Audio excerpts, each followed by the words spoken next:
나머지 12아들에 대한 그러한 축복에 대한 말씀을 저희가 지금 방금 전에 읽어보았습니다. 어제는 유다까지 야곱이 자신의 아들 유다까지 네 번째 아들까지 축복을 하였었는데요. 오늘은 유다를 이어서 스불론 이후에 그러한 아들들에 대한 그런 축복들을 저희에게 보여주고 있습니다. 먼저 13절 말씀을 보게 되면 스불론은 해변에 거주한다라고 말씀하고 있고 그곳은 뱀에는 해변이라 그의 경계가 시돈까지로다라는 말씀으로 시작되고 있습니다. 스불론은 레아가 낳았던 6번째 아들인데요. 야곱의 10번째 아들이고 사실은 순서대로 한다면요. 스불론과 이사갈 같은 경우는 이 순서가 바뀌어야 됩니다. 레아에게 5번째 아들이 이사갈이었었고 6번째 아들이 스불론이었었는데 그 신명기에 나와 있는 모세의 축복과 함께 이 축복에서는 스불론과 이사갈의 그러한 순서가 바뀌고 있습니다. 순서가 바뀌고 있어요.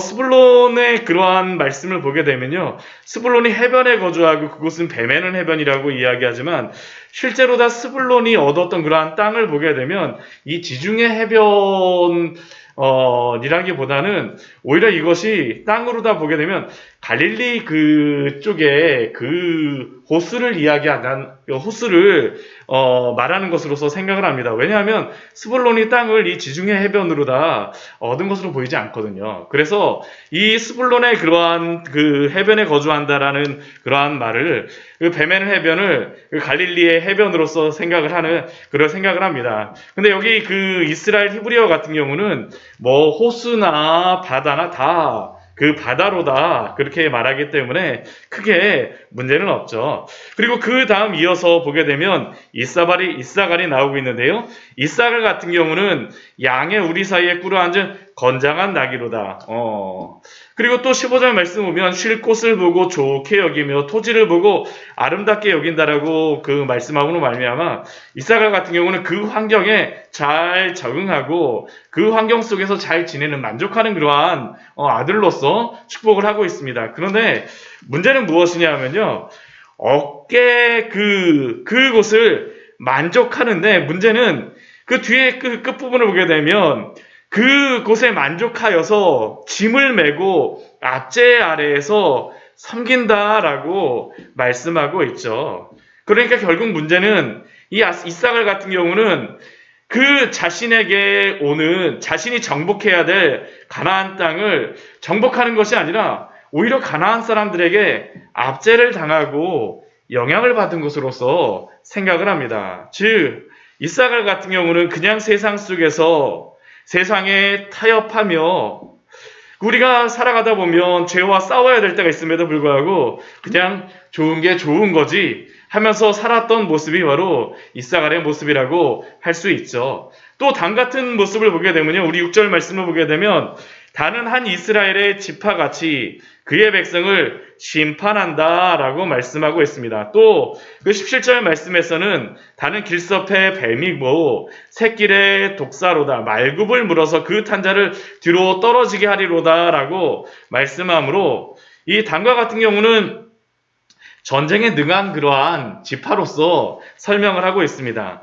실제로 다 단에서 나왔던 유명한 그러한 용사이자 사사가 있었죠. 누구입니까?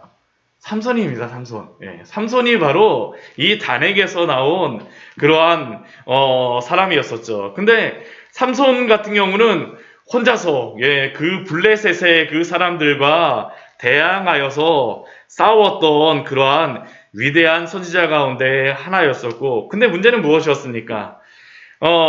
이 블레셋 여인에게 그 자신이 속아 넘어감으로 말미암아서 결국에는 붙잡히게 되어지죠. 근데 삼손이 마지막에 행하였던 것은 블레셋 사람들을 방백들과 지도자들이 다 모였을 때 그 건물을 무너뜨림으로 말미암아 어떻게 합니까? 한꺼번에 자신이 죽을 때 같이 죽음을 당합니다. 근데 이게 그 성경 말씀을 보게 되면요. 블레셋이 언제서부터 좀 약해지느냐라고 생각을 했을 때에 삼손 때부터라고 생각을 합니다. 삼손 때에 블레셋의 그러한 지도자들을 삼손이 다 같이 죽음으로 말미암아서 블레셋의 힘이 급격하게 약화되고 그리고 다윗 때에 이르러서는 그 블레셋을 완전히 정복할 수 있는 그러한 힘을 얻게 되는 시작이 바로 삼손 때부터죠.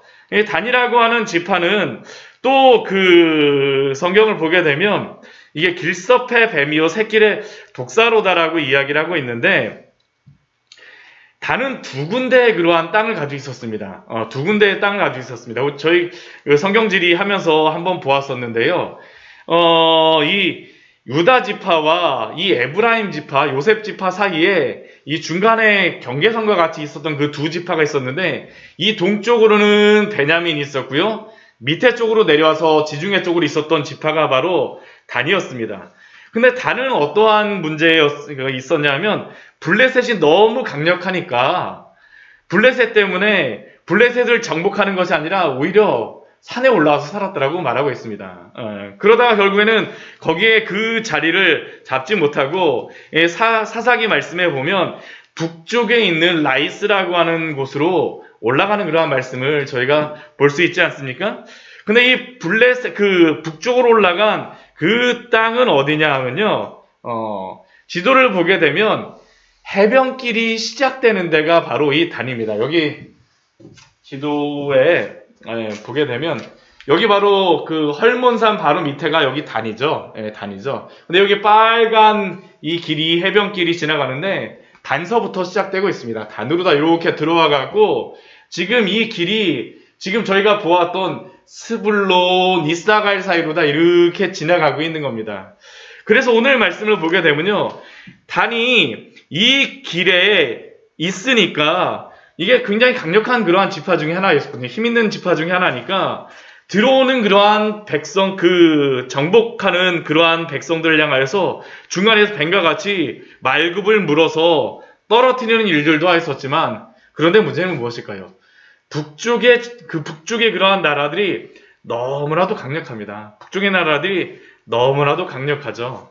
그래서 18절 말씀을 보면 단의 그러한 말씀을 하고 나서 이렇게 말씀합니다. 여호와여, 나는 주의 구원을 기다리나이다. 아무리 단이 그 주변에서 기다리고 있다가 길섭의 뱀처럼 새끼의 독사처럼 물고 저항한다 할지라도 감당을 할 수가 없다라는 것이죠. 그러니까 기도가 무엇입니까? 여호와여, 나는 주의 구원을 기다리나이다. 자신의 아들들에게, 야곱이 그러한 자신의 아들들의 그러한 축복을 하면서 하나님의 구원이 있어야지만 나의 아들들을, 주님, 하나님의 은혜가 있어야지만 이러한 모든 것으로부터 구원받을 수 있다라고 다윗이 그 아들을 향하여서 축복해주고 있는 것입니다. 오늘 19절 갓도 봐도요, 갓을 그 19절에 보면 갓이 나오는데, 갓 같은 경우는 어디에 그 위치에 있었습니까? 요단 동편에 있는 그러한 지파였었죠. 밀가루 지파 해갖고 므낫세, 르우벤, 그 다음 므낫세, 갓, 르우벤 이렇게 그 위치에 있는 그러한 지파인데요.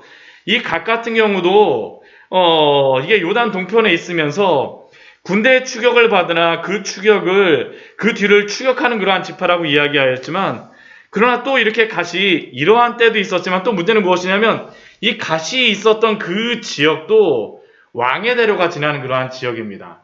그러니까 오늘 뒤에 아셀도 그렇고요, 납달리도 그렇고, 이 앞에 있는 나와 있는 이 지파들의 특징이 무엇이냐 하면, 이 갈릴리 지역과 함께 요단 동편에서 해변길이 지나가고 또한 왕의 대로가 지나가면서 여러 가지 어려움을 당한다라는 것을 야곱이 또한 말하고 있는 것이죠. 그러니까 18절의 말씀이 귀할 수밖에 없습니다. 여호와여, 나는 주의 구원을 기다리나이다.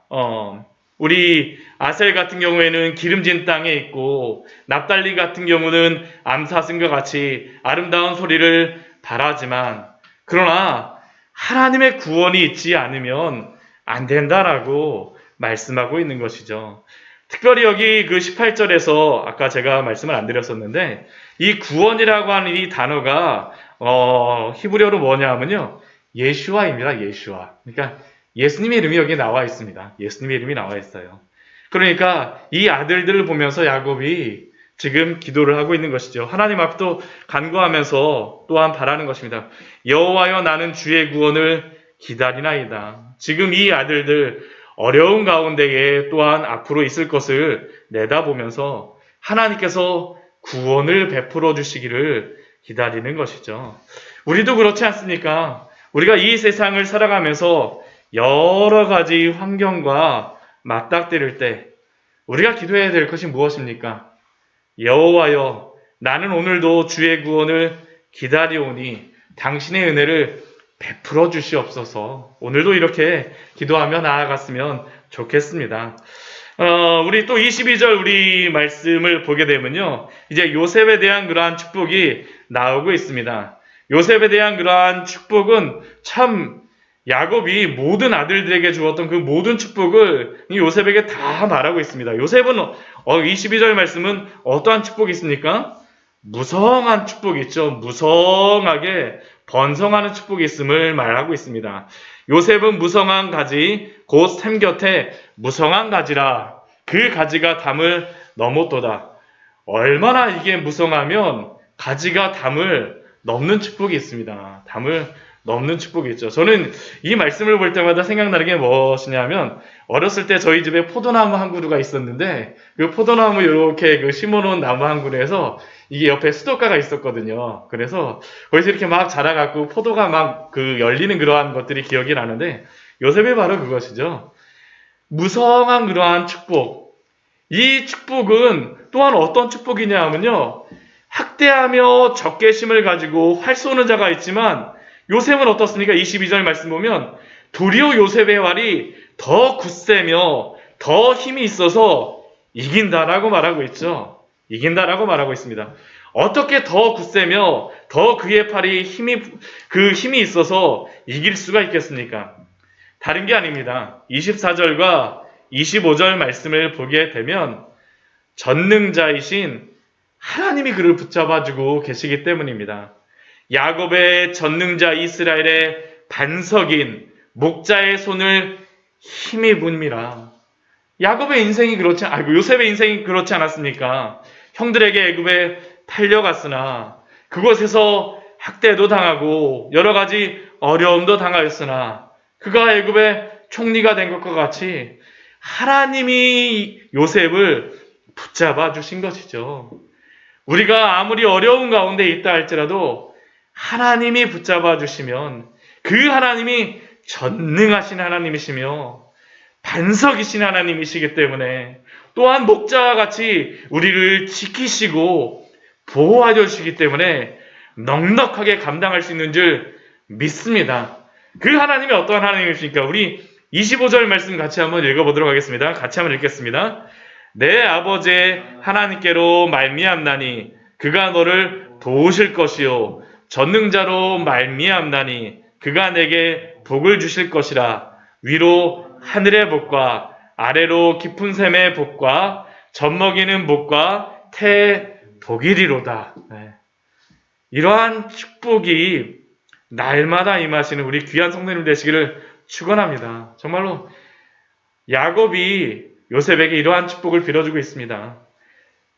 하나님께서 어려움에 있어도 도우실 것이요 전능자로 말미암아서 복을 주실 것이라. 그 복이 어떠한 복입니까? 하늘에서 복이 내리고요. 아래에서도 막 깊은 샘에 막 물이 솟아나서 복이 내리고 또한 젖먹이는 그러한 복, 자녀의 복, 태의 복을 준다라고 또한 야곱이 요셉에게 축복하고 있습니다. 얼마나 아름다운 그러한 복입니까?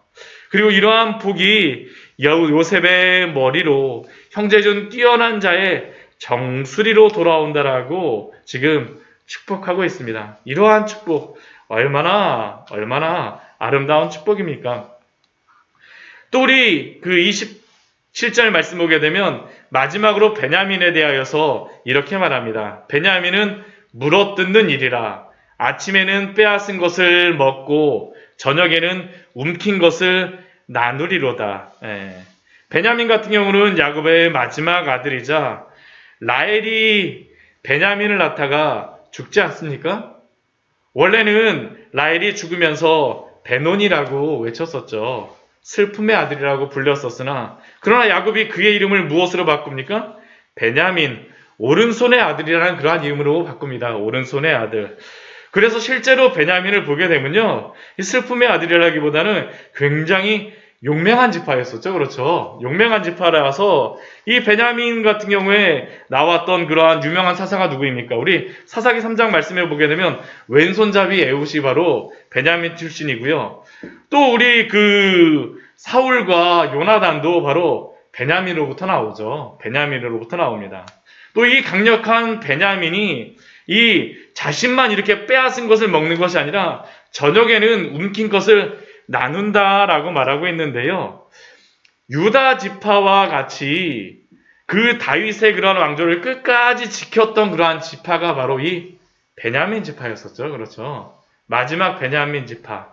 그래서 움킨 것을 나눌 수 있는 이 베냐민 지파로서 마지 그 다윗의 왕조를 위하여 힘을 합하였던 지파가 되었습니다. 오늘 그 말씀을 보게 되면요. 그 이 아들들의 그러한 축복을 보게 되면 우리 28절 말씀을 이렇게 마무리하고 있습니다. 이들은 이스라엘의 12지파라. 지금 12지파에 대한 그러한 축복의 말씀을 말하고 있죠. 그런데 이 어떤 지파 같은 경우는 한 절로서 굉장히 짧게 말하고 있고요. 또 이게 축복인지 아니면 이게 저주인지 헷갈리는 그러한 그 야곱의 그러한 말씀도 있습니다. 예언의 말씀도 있죠.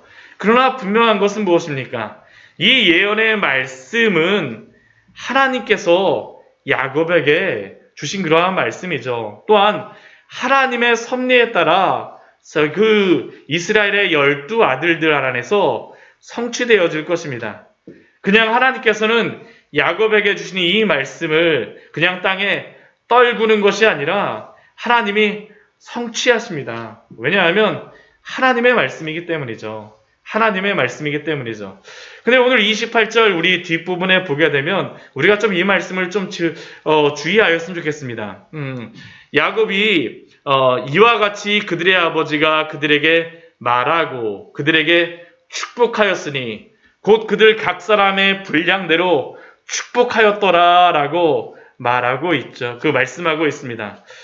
이러한 축복의 말씀이 하나님의 섭리 가운데에서 이루어질 것이지만 그러나 그들 각 사람의 분량대로 축복하였다라고 분명히 말씀하고 있습니다. 즉 이들은 모두 하나님의 택하심을 받은 12지파였습니다. 그렇죠. 하나님의 그러한 택하심을 받은 12지파였지만 각각의 분량에 따라서 축복하였다라고 또한 하나님은 분명히 말씀하여 줍니다. 구원은 철저하게 은혜로 받지만 그러나 우리가 이 세상 속에서 하나님 안에서 만족하며 기쁘게 살아가는 그러한 것은 우리가 그 안에서 순종하는 모습에 따라서 그 축복이 이루어진다는 것을 우리에게 말씀하고 있는 것입니다. 이러한 말씀을 볼 때, 이러한 말씀을 보게 되면 정말로 우리가 하나님 앞에서 어떻게 살아갈 것인가라는 것에 대해서 우리가 생각할 수밖에 없습니다. 물론 우리가 예수 그리스도를 믿고 구원을 받지만 하나님께서 우리에게 그 말씀대로 순종하라고 말씀하시는 이유가 무엇이겠습니까? 그대로 순종할 때가 가장 기쁘기 때문이죠. 저희가 저희 자녀들을 키우다 보면 참 안타까울 때가 무엇이냐면 저도 어렸을 때를 생각해 보면 뭐 그런 생각이 듭니다. 이게 이 아이들이 이렇게 말을 잘 들으면 훨씬 더 좋을 텐데 하는데 때로 보다 보면 아이들이다 보니까 어떠한 부모의 그러한 생각들보다는 이게 더 좋은 것 같아요 하다가 나중에 이게 아닌 것 같아요 또 하고선 금방 이렇게 또 뒤바뀌는 그러한 일들이 있지 않습니까? 네, 바로 이러한 것들이죠. 하나님이 우리에게 순종하라고 말씀하시는 이유는 그 순종하며 살아가는 것이 가장 기쁘고 복받는 일이기 때문입니다. 하나님이 우리에게 말씀하신 대로 하나님의 말씀에 따라서 순종하며 살아갈 때에 하나님이 주시는 그 놀라운 은혜를 우리가 누리며 살아갈 줄 믿습니다. 우리가 그 믿음의 분량대로 축복하신다라고 말씀하셨사오니 오늘도 믿음으로 저희들 순종하며 살아가겠습니다. 같이 기도하며 나아가기를 원합니다. 같이 기도하도록 하겠습니다. 하나님 아버지,